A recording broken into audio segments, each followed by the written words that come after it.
no ha pasado por alguna situación que dice, me voy a regalar algo, me voy a premiar con algo, que está bueno eso, Sí. siempre está bueno, pero ¿qué es el consumo emocional? ¿Sabés que más del 40% de los argentinos se endeuda para darse un gusto? Por ejemplo, un café, yo no creo que un café te endeude, pero bueno, a ver, entradas para un recital, sí, porque no son baratas, entonces las Ujú. pagas con una tarjeta. Un nuevo perfume podría ser, un chocolate, bueno, esos mismos que nos damos, que tienen un impacto, obviamente, en las finanzas, en las propias finanzas. Muchas personas se debaten entre ser cautelosos con los gastos o encontrar un goce que les permita pensar más allá de la realidad cotidiana. Tanto es así que hoy 8 de cada 10 argentinos priorizan el entretenimiento aún en tiempos de ajuste. Incluso el 40% se ha endeudado, como decíamos, para no perderse un show, por ejemplo. Pero bueno, yo no voy a hablar de esto, sino que voy a hablar con un psicólogo y escritor que es Pablo Meliquio, que está del otro lado de la línea. Pablo, buenas tardes. Hola Natalia, buenas tardes, ¿cómo estás? Todo muy bien, todo bárbaro. ¿Y qué Me tema alegro. este, por favor? Esto de endeudarnos como para sentir, se puede decir entre comillas, un placer por otro, ¿puede ser? Yo diría que el consumo emocional, así en tiempos de crisis o cuando las personas están ajustadas económicamente, es una manera de regular las emociones. Yo diría que es una respuesta ante la angustia, porque muchas cuestiones, como vos decías, un café, salir a comer afuera, un concierto, comprarte un libro, quizás no te conviene en el sentido económico, pero necesitas ese placer inmediato, Ujú.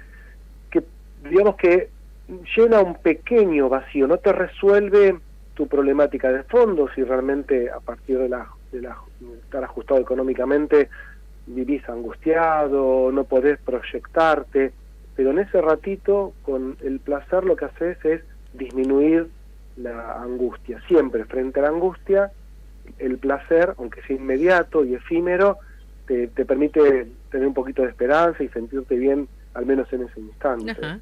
Esa sensación, ¿no? De que algo me rescate o me haga bien. Ahora, ¿qué pasa cuando llega el momento de pagar la tarjeta?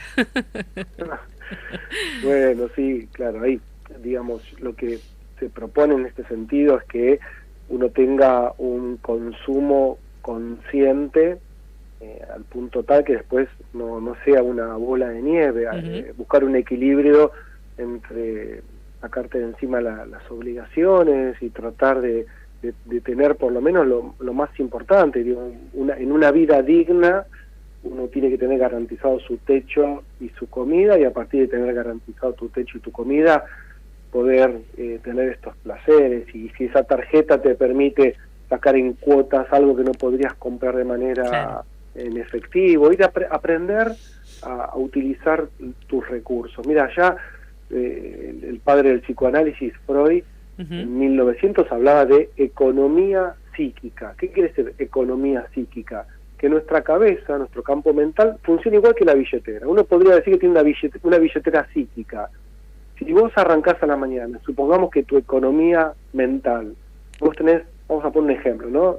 1.000 pesos, ¿no? Como que si Sí. la mente funcionara como con una energía de 1.000 pesos. Ajá. Si vos estás todo el tiempo pensando en el trabajo, en tus problemas, y vas gastando tu valor económico, tu valor mental, y usás todos esos 1.000 pesos de energía mental en problemas, después no te queda ningún resto mental, psicoemocional, para la distensión, para el amor, para el disfrute. Mucha Ujú. gente se desgasta y gasta toda su energía mental y emocional en sobrevivir, entonces eso no es una vida digna. Entonces ir pensando bueno, que hay cosas que dependen de uno, por supuesto, y otras que no, que son contextos sociales adversos, momentos del país y del mundo muy complejos, y aún así tenemos que tratar de restarle al malestar, digamos, con un poquito de placer para que la vida sea más soportable. Tal cual, pero me quedo pensando y haciendo un poco de relación, como venimos,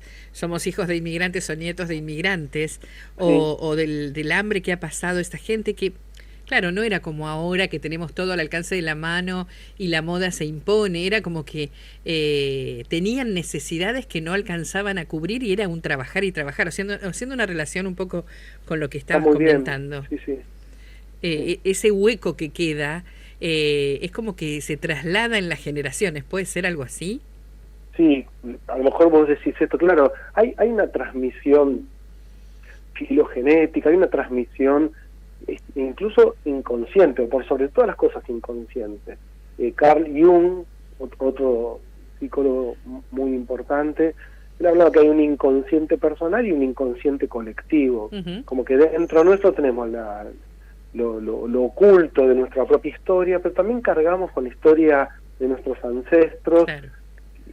¿Y esto cómo sería? No es algo tan raro. Quizás son cosas que tu mamá y tu papá no elaboraron de su propia historia con sus propios padres. Es decir, que quizás en algo que te marca, o te dice o no te dice tu mamá o tu papá, tiene que ver con algo que ellos no resolvieron con sus propios padres, y así nos podemos ir muchos años y quizás siglos detrás. Cargamos con historias, y entonces si vos en tu casa, tus papás, no eran pobres, pero tenían una visión pobre de la vida porque Claro. Sus padres vinieron de la guerra o de la pobreza y transmitían una austeridad demasiado ajustada a pesar de tener recursos para disfrutar, y mucha gente no puede disfrutar porque siente culpa, pudiendo disfrutar, no disfruta porque le quedó la culpa de la historia familiar. Sí, sí, claro.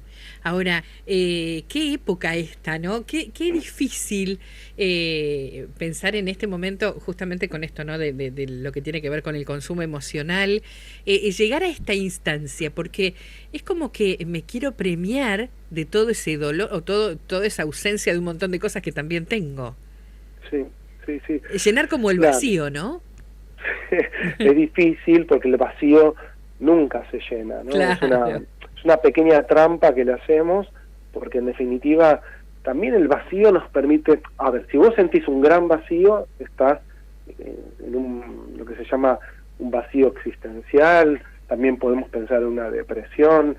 Cuanto más amplio es ese vacío, cuanto más sin sentido tiene la vida, más tu salud mental está en riesgo.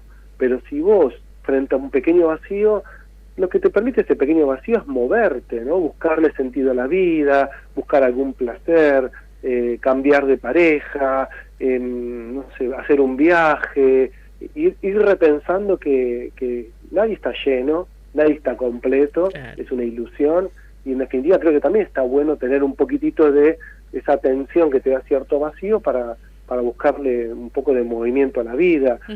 Ahora creo que es esto, ¿no? Lo importante es empezar a pensar que cuando se habla de ese consumo emocional, no es solamente la tarjeta de crédito y el shopping y ropa. A veces el consumo emocional puede ser ir a un concierto, un viaje, cosas que sientas que te van a aportar algo más allá de vivir para pagar impuestos o el alquiler. Exacto. O llegar a fin de mes, que no te pone como un esclavo de tu propia vida.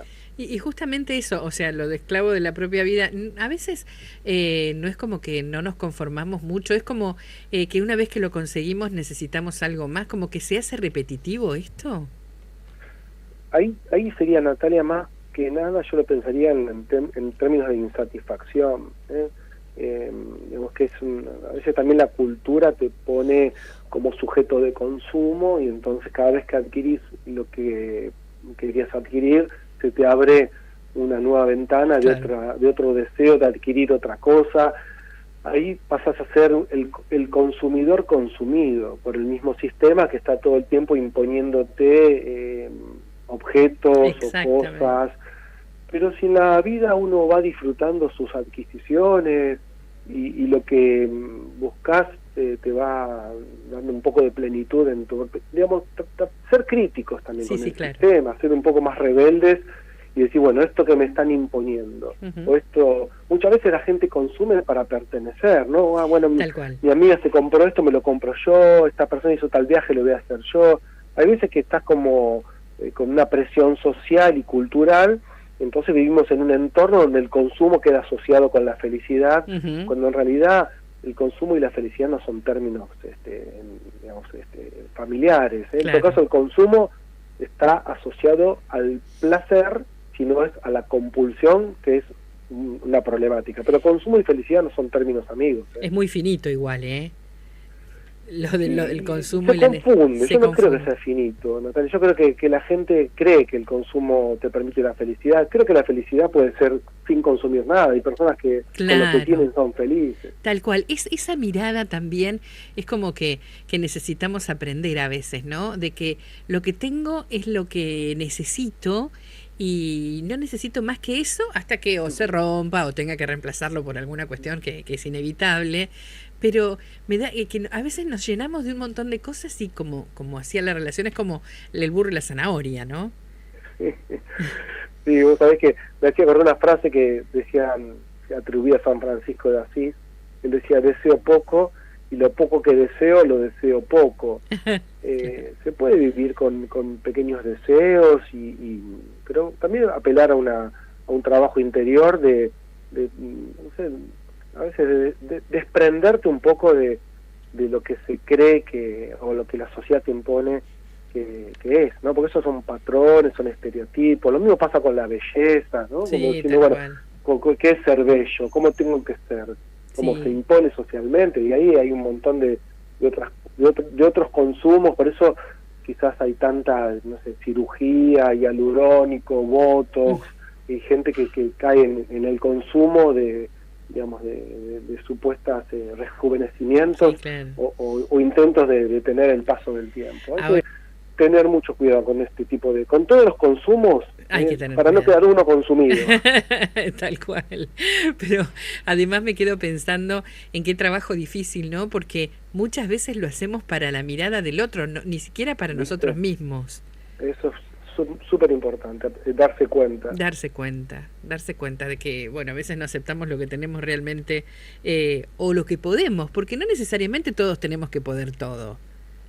No, creo que todos no podemos todo, y está bien asumir eso, que somos seres vulnerables y imperfectos y finitos, ¿no? Tal Es cual. decir, si uno toma conciencia del valor que tiene la vida, te haces esta pregunta, Natalia, que vos estás diciendo: bueno, ¿realmente esto lo quiero consumir porque es importante para mí, o es por presión social para pertenecer?